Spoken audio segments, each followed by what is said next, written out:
Bom, já dá pra começar, né? Vamos lá, gente!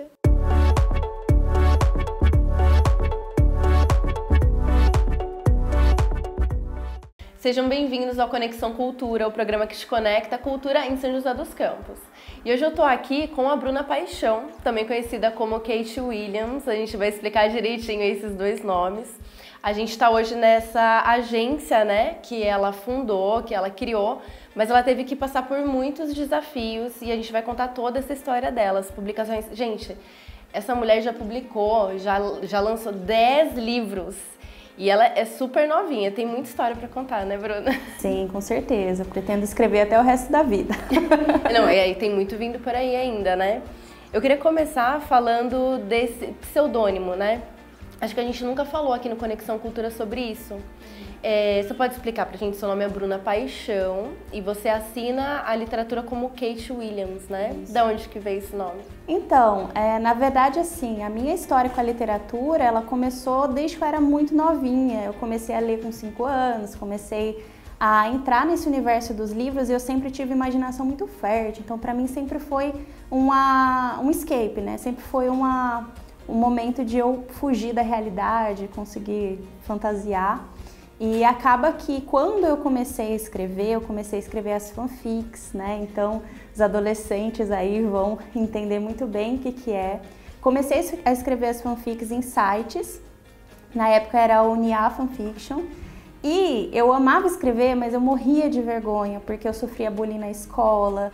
Então, tudo que os colegas, né, na época descobriam sobre mim, eles usavam contra mim. E eu não queria que a literatura, eles conseguissem estragar essa experiência. Então, quando eu comecei a escrever, eu já criei um pseudônimo. Na época, foi o casamento da Kate Middleton com o príncipe William. E aí eu tava ouvindo um belo dia na televisão e eu falei, bom, acho que esses dois nomes, eles ficam bons juntos. E aí eu adotei esse pseudônimo, comecei a publicar minhas fanfics, fui criando ali amizades. Então, na internet eu era Kate e eu me sentia livre, assim. E aí, quando eu, de fato, escrevi o meu primeiro livro, que aí teve também um quadro triste na época, como eu estava sofrendo toda essa situação na escola, a situação em casa também não estava muito legal, eu comecei a desenvolver uma depressão. E para mim era muito difícil colocar as coisas para fora. Não conseguia falar o que eu sentia, não conseguia conversar com a minha mãe, apesar de a gente ser super próxima, porque eu sempre achei que as pessoas não entenderiam, que seria, eu estava fazendo drama, que seria, enfim. Esse nome te libertava então, né? Exato. Você se sentia livre para escrever. Isso, e aí quando eu escrevi o primeiro livro, que eu não tinha pretensão de que fosse um livro, eu já adotei esse pseudônimo, porque eu sentia que eu podia falar o que eu quisesse. Quando eu escrevia como Kate, eu podia ser quem eu quisesse e escrever as histórias que eu queria. Sem essa pressão de o que vão pensar de mim, nossa, se alguém pegar isso um dia e ler, será que eu vou ficar com vergonha? Então eu me sentia livre e isso me ajudou muito a conseguir expressar todo esse sentimento, essa fase. Foi quase um ano aí que eu fiquei numa depressão profunda, não queria ir pra escola, não queria fazer nada. Você pode falar um pouco mais sobre isso? Porque você usou a escrita como uma superação de tudo isso, né? Sim. O que aconteceu ali que te fez começar a escrever? Até o que foi a sua primeira história que foi relacionada a isso também, né? Sim, exato. Na verdade, o Debaixo das Minhas Asas, que foi o livro que eu escrevi nesse período, ele tinha... A única função dele ali era me salvar de pensamentos ruins. Então eu criei uma história em que os personagens, eles eram anjos da guarda, né? Então tinha anjos da guarda que protegiam as pessoas e eram seus melhores amigos. Algumas pessoas podiam ver, outras não. E eu sempre imaginei que eu tinha esse anjo da guarda. Então quando eu escrevi essa história, eu colocava muito de mim ali, muito do que eu sentia, muito do que eu passava. E isso me libertou, porque o que eu não conseguia colocar para fora com os meus pais, não tinha muitos amigos na época, então o que eu não conseguia colocar para fora, ali eu podia. Então acabou que eu passei por esse processo de cura até que silencioso, né? Então, se você lê esse livro do comecinho ali, você vê uma escritora mais melancólica, mais triste, você consegue acompanhar essa evolução. Então levou um ano até que eu concluísse essa história e que eu pudesse falar sobre esse assunto. Então, eu não sou filha única, eu tenho um irmão, eu não queria atrapalhar os meus pais, não queria parecer um peso, nem nada do tipo. Então, quando eu terminei o livro, aí sim, eu falei, mãe, eu não consigo te contar o que eu tô passando, mas eu vou deixar você ler. Ah, então você fez até com essa intenção já de mostrar, de... Sim. E aí minha mãe leu, quando ela terminou de ler, assim, ela chorou, se emocionou, me abraçou. E ela falou, filha, você tem um dom. Eu sei que você descobriu isso de uma forma não muito legal, mas você tem um dom. E eu falei, mãe, eu quero fazer isso. Eu quero ser escritora. A gente não sabia como, né? Porque os escritores que eu tinha como referência eram pessoas mais velhas, eram pessoas que não eram do Brasil, escritores de fora. Então, como que eu seria escritora se eu não tinha nenhuma referência? E a minha mãe também, origem humilde, né? Então, aí foi a outra fase, que foi descobrir, tá, e agora? Como que é ser um escritor? Conta a história da publicação desse primeiro livro seu aí, como que foi? Eu publiquei com 17 anos, então eu escrevi com 15, levou um tempinho ali até eu conseguir publicar. E quando eu publiquei, a gente não conhecia, né? Como eu falei, era algo totalmente novo. Geralmente você fala pro seu pai, quero ser médico, quero ser advogado. Você não fala, eu quero ser escritor. Então foi novo. A gente saiu pesquisando na internet, editoras, né? Acho que a primeira que me aceitou eu fui. E era do Rio de Janeiro, né? Então os meus pais embarcaram comigo, a gente nunca tinha saído daqui. Foi a primeira vez que a gente viajou para o Rio de Janeiro. E a gente chegou lá porque o requisito era que o lançamento fosse lá. Eu não conhecia ninguém lá. E aí eu fiz, né? Até consegui uma divulgaçãozinha na época, assim, consegui levar 6 pessoas. E eram 40 livros essa primeira tiragem, foi de 40 livros. Aí a gente chegou lá, o lançamento, essas 6 pessoas. E eu fiquei feliz por essas 6 pessoas terem ido. Mas ao mesmo tempo você fica triste, né? Eu pensei, nossa, o primeiro lançamento já não foi um sucesso. Tinha 17 anos, menina. Mas aí, no final, o dono da editora me chamou e falou, ai, parabéns, todos os seus livros foram vendidos. Eu falei, pra quem? Porque contei 6 pessoas aqui, impossível. E aí ficou, né, fiquei com essa dúvida. E aí quando a gente foi embora, porque aí depois do lançamento a gente já pegou as malas no hotel, já foi embora, aí o porta-mala do meu pai tava com todos os livros restantes. Ele comprou. E aquilo me deu um gás muito grande. Falei, ele acredita em mim. Ele não sabe como será, se eu vou ganhar dinheiro, se eu não vou, se eu vou ser bem sucedido ou não, mas ele acredita em mim. E aí, a partir disso, eu já saí com uma missão, espalhar esses livros aí pela cidade, a princípio, e aí foi quando eu comecei, de fato, a me divulgar como escritora. Fazer seu nome como escritora, exatamente. Né? E daí você seguiu, você já teve várias outras publicações, né, a partir disso? Sim, todas essas publicações, né, que eu tive, depois Debaixo das Minhas Asas, eu publiquei o Distopia, que aí já foi um livro mais maduro, já publiquei um pouquinho mais velha. E eu publiquei por editoras que eu não precisei pagar mais para publicar, né? E aí para mim era incrível, porque eu tinha livros lindíssimos, eu sempre fui muito caprichosa com tudo, a revisão, com a capa, com a diagramação, tudo.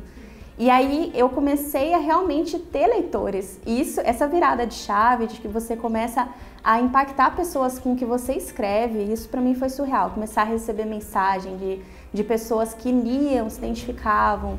Isso me modificou muito, assim, acho que contribuiu muito para o meu desenvolvimento.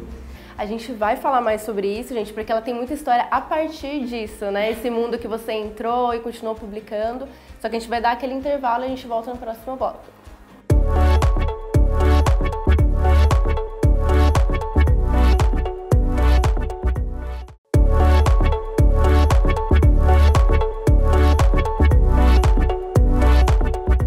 Tô de volta aqui com a Bruna Paixão, Kate Williams. Já vai falar Kate Williams, mas vamos chamar de Kate Williams, porque nesse bloco a gente vai falar sobre todos os livros que ela já lançou, sobre toda essa história. Kate, ó. Mas não, mas eu vou Kate. Vamos misturar aqui. Kate, você lançou primeiro com 17. E o seu último lançamento foi quando? Quantos anos você tinha? Meu último lançamento foi um ano antes da pandemia. 2019? Acredito que foi 2019. Foi um romance chamado Mal Amada, que eu lancei por último. E imagino a evolução que você teve, né, e tudo mais.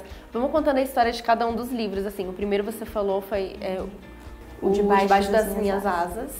E aí, como que foi o próximo lançamento? O seu processo de escrever? Na verdade, eu sinto que eu amadureci muito a minha escrita e é legal porque os meus leitores, eles também têm essa percepção. Eu tenho uma leitora que ela é a primeira pessoa que lê tudo que eu escrevo. Às vezes eu tô escrevendo, inclusive ela tá lendo o que eu tô escrevendo agora, E ela me acompanha desde o primeiro. E aí ela fala, nossa, como você amadureceu sua escrita. Eu acho que é isso, a gente amadurece, né? Tem que também ir para a literatura. Então, o segundo livro que eu publiquei foi o Distopia. Ele já veio com uma crítica social também muito forte. Então, ele é um romance juvenil, a maioria dos meus livros é para o público juvenil. E ele já aborda uma sociedade distópica, né? Em que as crianças são obrigadas a entrarem para o exército desde pequenininhas. Então, as crianças pobres, né, digamos assim. Então, com 7 anos, eles já entram para o exército, já perdem totalmente o vínculo com a família e são criados sob o regimento militar. E aí, dentro disso, a gente também tem o lado rico, em que as mulheres, elas perderam totalmente o seu poder, a sua voz. Elas simplesmente voltaram para aquilo de só casamento, ter filhos e tal. E aí, tem 2 jovens que se encontram. Um é a Laura, ela é filha do coronel, né, do regimento onde está esse protagonista, e ela quer assumir uma posição de liderança. Ela não aceita que os irmãos, que ela considera menos capazes do que ela, assumam o lugar do pai, né? Então ela quer exercer esse papel. E do outro lado a gente tem o Tiago, que é um menino que foi criado no regimento e que ele está cansado de sofrer e de ver os amigos sofrendo. Eles sofrem tortura, eles têm que seguir todas as regras. E ele tá cansado, os 2 se conhecem, eles vivem um romance, mas os 2 evoluem muito. Então, tanto o lado dela, né, de ser alguém privilegiada, mas que também teve a sua voz podada, e ele, um menino que quer a revolução. Então, eles juntos, eles se unem em busca de transformar esse mundo, eles querem a democracia de volta. E esse caminho até ter a democracia de volta, que não acontece no primeiro livro ainda, é muito árduo, né? Então eles sofrem muito, eles amadurecem muito. Então foi um livro que eu amei muito escrever, porque eu pude colocar ali até pensamentos meus mesmo, sobre política, sobre religião. E esse livro, ele me rendeu, foi o livro mais vendido até hoje, e ele me abriu muitas portas. Então foi quando eu comecei a ser convidada para dar entrevista, eu comecei a ser convidada para a Bienal do Livro. Isso para mim foi um marco, porque até hoje eu acho que a sensação que eu mais gosto de lembrar é você fazer um lançamento ali, ou na Bienal, ou um lançamento, e você vê aquela fila de pessoas com seu livro na mão que comprou sua história, sabe? Às vezes só pela capa, nem leu o livro. Mas comprou sua história e está ali esperando seu autógrafo, considera você uma celebridade, né? Isso para mim é incrível, porque eu me conecto muito com as pessoas. Então, cada pessoa que ia ali pedir um autógrafo, eu conversava, eu conhecia, e era legal ver que as pessoas, elas iam em todos os eventos.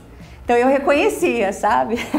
Então a pessoa que ia em um ia no outro. E para mim, assim, foi um choque quando eu fiz um evento em São Paulo, porque lembra que eu tive aquela experiência de fazer um evento fora da minha cidade? Lá no Rio, e né? ser um fiasco, assim.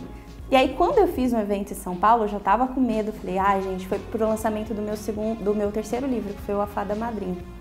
Eu fiz na Avenida Paulista, na Martins Fontes, lindíssima livraria.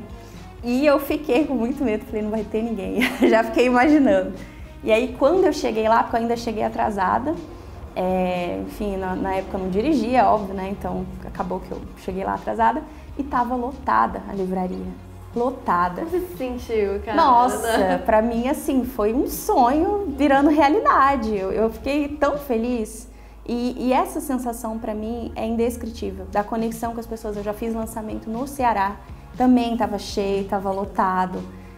Então, pra mim, isso é incrível, porque a gente vê hoje em dia uma banalização, né, da fama, digamos assim. Então, as pessoas, elas ficam famosas por coisas que você não agrega nada, né? Não tem nenhum enriquecimento cultural ali. E você vê que as pessoas valorizam um escritor, né? Não só eu, mas conheci muitos amigos também, super bem-sucedidos, e ver que as pessoas valorizam ainda é incrível. Eu tô doida pra ler Distopia. Não, sério, você me convenceu, assim, eu nem precisava muito... Gente, eu tô doida pra ler. E vai ter, você tá escrevendo o segundo agora... Não, tá escrevendo não, já tá fechadinho, tá pra lançamento, né? O segundo Distopia. O Utopia, tá. Que vai ser... O Distopia foi a primeira parte, que foi todo esse momento de você conhecer a realidade dos personagens e os problemas, e eles começarem a resolver, né? A partir em busca de uma solução.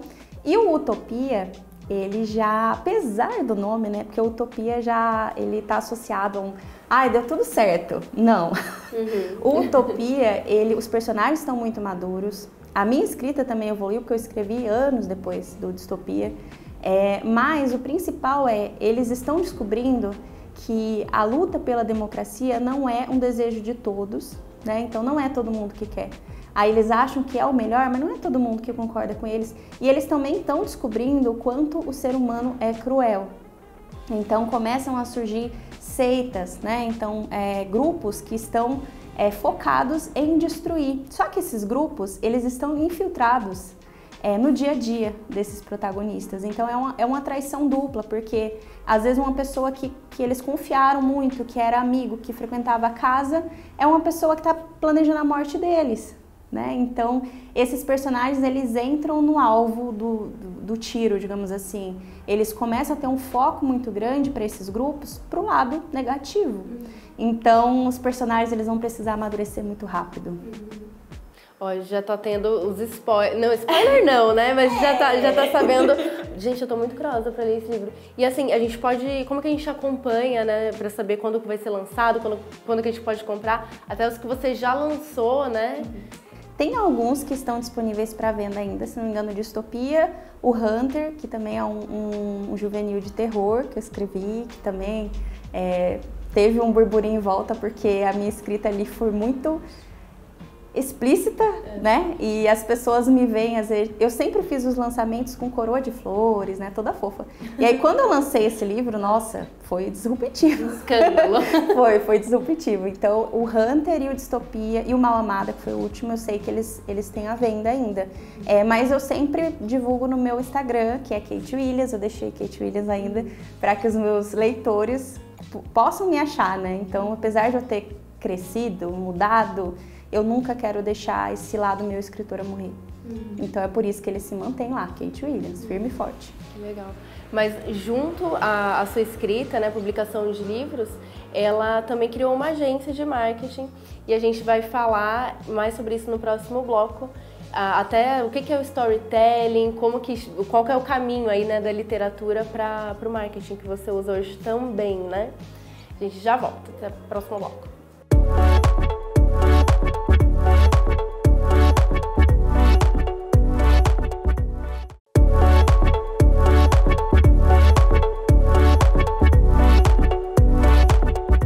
Estamos de volta aqui com Conexão Cultura, último bloco, para saber o desfecho da história da Bruna, né? Mas antes, vocês vão conferir aí um VT. Gente, eu fui lá no Parque Vicentina Aranha, conferi 2 espaços de literatura, de leitura que tem lá muito legais. Acompanha aí e a gente já volta.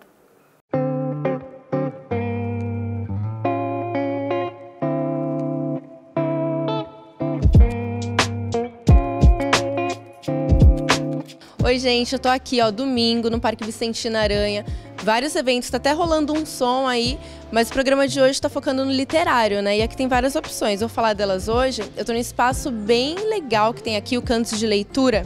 Ó, vem cá que eu vou mostrar pra vocês o que tem. Quem vai dar mais informações sobre esse espaço também é a Valéria. Valéria, esse espaço aqui, o Cantos de Leitura, né? É focado em literatura infantil, infanto-juvenil. O que o pessoal encontra aqui? Esse espaço, ele foi criado para atender as crianças, né? É um espaço infanto-juvenil. A gente tem aqui mais de 1.200 títulos, inclusive a gente tem livros acessíveis, né? Tem livro em braille aqui, uma coleção super bonita, e a gente tem jogos também. Então a gente quer mostrar para as crianças que a literatura é uma coisa prazerosa, que a leitura pode ser gostosa. E esse espaço ele é todo ambientado, então tem puff, tem cadeira confortável, tem as mesinhas, aí tem uma outra área ali que os pais podem sentar com as crianças, contar a história, pode pegar o livro aqui e sentar no gramado lá fora. Então a ideia é oferecer uma leitura prazerosa, um espaço divertido, para que as crianças se sintam aí incentivadas e criem o hábito, que é tão importante, o hábito da leitura. Legal, vou até mostrar um pouquinho do acervo, vou pedir para o Sérgio pegar aqui, ó, gente. Ó, tem versões clássicas em HQ, tem livros aqui ilustrados, olha. Livros, como eu falei, né? Livros clássicos, mas com uma ilustração bem especial. Olha que lindo, gente, esse acervo. E aí tem, como a Valéria disse também, alguns exemplares em braille, né? Isso aqui é bem legal, né? Não é em todo lugar. Não é em todo lugar que tem. A gente tem uma coleção linda que as crianças podem vir, sentar aqui e usufruir desse espaço. Esse espaço funciona todo sábado e domingo e feriados. A gente tem aqui uma equipe de voluntários que cuida desse espaço. Então, as famílias vêm, é muito gostoso, porque chega aqui, tem criança, tem adolescente, tem pai lendo para filho, tem filho lendo para pai. Então, é um espaço bem divertido, vale a pena conhecer. Legal, o pessoal vem conhecer. E esse não é o único espaço de leitura que tem aqui no parque. Tem a Biblioteca ao Ar Livre também, outro projeto diferente que tem aí. O que acontece lá na Biblioteca ao Ar Livre? A gente tem uma biblioteca itinerante, né? Que a gente tem o projeto da Biblioteca ao Ar Livre, que é uma biblioteca sobre rodas, que a gente leva ela para vários lugares no parque. A gente tem dois carrinhos desse. E dentro dessa biblioteca, muitos livros. Então, todos os domingos de manhã, a gente disponibiliza essa biblioteca. Ela fica aberta em alguma área de sombra.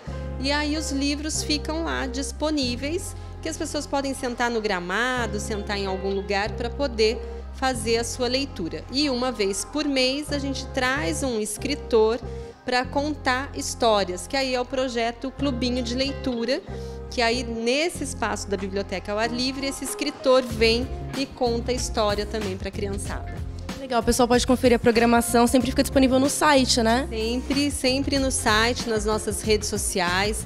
Mensalmente tem o Clubinho de Leitura, uma vez por mês, a Biblioteca ao Ar Livre todos os domingos e esse espaço aqui, o Cantos de Leitura, todo sábado, domingo e feriados. Legal, repassando as informações, essa biblioteca aqui que a gente está, que é o Cantos de Leitura, todo sábado e domingo, das 9 às 18 horas, fica aqui no pavilhão Marina Crespi. E a Biblioteca ao Ar Livre é itinerante, gente, mas vocês acham aí, olha, ela fica aos domingos, das 9 ao meio-dia. Conferir a programação também, porque tem esse clubinho de leitura, né? Tem o clubinho de leitura e todo mês uma história diferente, um contador de história ou um escritor que vem aqui fazer o lançamento do seu livro e contar a história para as crianças. Geralmente eles trazem os livros para distribuir, então é bem divertido, é bem gostoso. Obrigada, Valéria. Então é isso, pessoal. A gente vai deixar todas as informações aí no site para vocês conferirem a programação.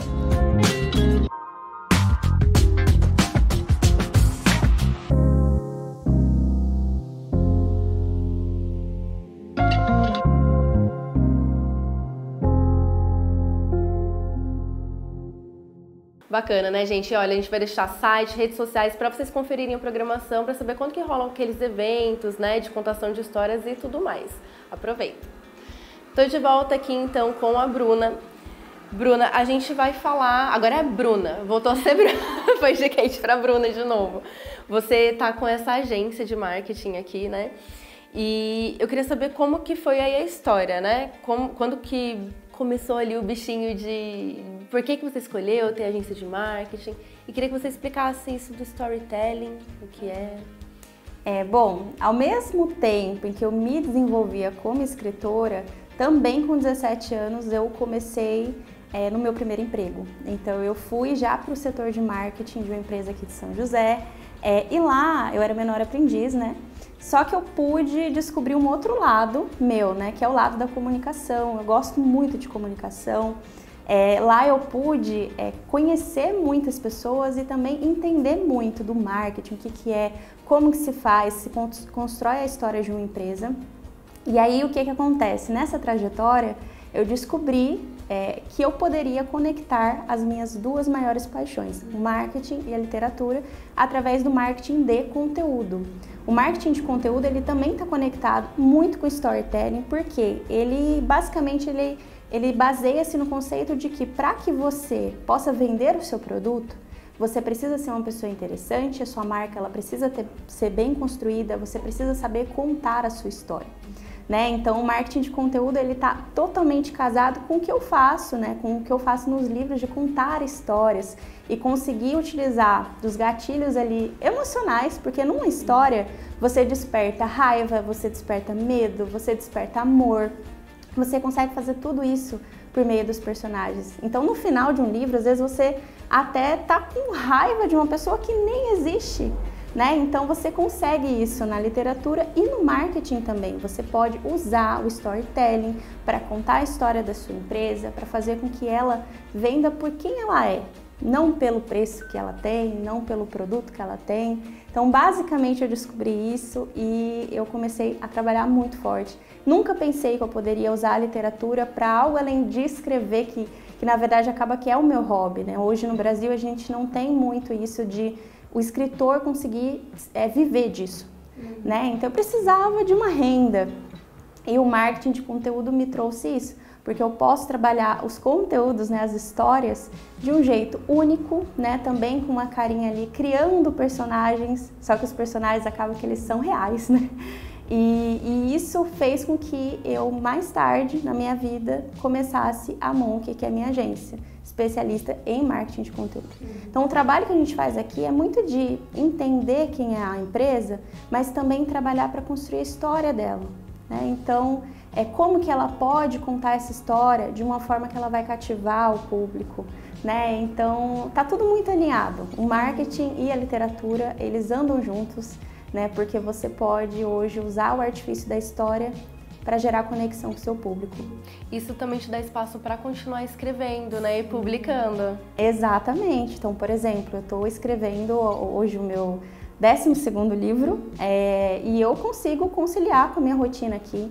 Então, eu estou escrevendo e isso é incrível, né? O marketing, ele te dá muita possibilidade. Tanto de trabalhar com pessoas de cantos diferentes do Brasil, do mundo, como também de você poder conciliar e ter mais qualidade de vida. Então, hoje eu consigo manter o meu hobby, ainda um hobby, mas eu consigo manter as duas coisas.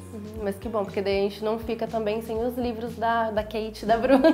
Exatamente. Esse ano tem lançamento, se Deus quiser. O pessoal vai acompanhar. Eu vou acompanhar, eu quero comprar. Então. Gente, vou ler, de verdade. Muito obrigada, Bruna. Bruna, Kate, muito obrigada. Parabéns, mulher de sucesso, maravilhosa. É muito bom ter mulheres de sucesso aqui no Conexão Cultura. Mostrar que a cultura tá aí, né, na sua vida e no seu sucesso. Obrigada, viu? Muito obrigada. E assim, a minha ideia é que eu possa ser a pessoa que eu não tive quando eu queria me tornar escritora. Porque eu não conhecia escritores jovens, né? Então eu quero sim que os jovens que querem se tornar escritores, que querem escrever um livro, poxa, me segue lá no Instagram, vamos conversar. Eu vou ajudar vocês nesse processo. Olha, ficou um recado, legal. Bom, pessoal, Conexão Cultura vai ficando por aqui, mas a gente vai deixar todos os endereços para vocês acompanharem o trabalho e ficou o recado, né? Jovens escritores, vão lá procurar inspiração, o apoio da Bruna. Bom, se vocês sabem, né? Se quiserem assistir esse programa novamente ou qualquer outro, tudo fica disponível no YouTube da TV Câmara. A gente também tem lá na TV Câmara o Instagram, onde vocês podem ver o que está acontecendo, sugerir pautas, tem um conteúdo bem legal lá. Então é isso, a gente vai ficando por aqui. Até a próxima semana no Conexão Cultura.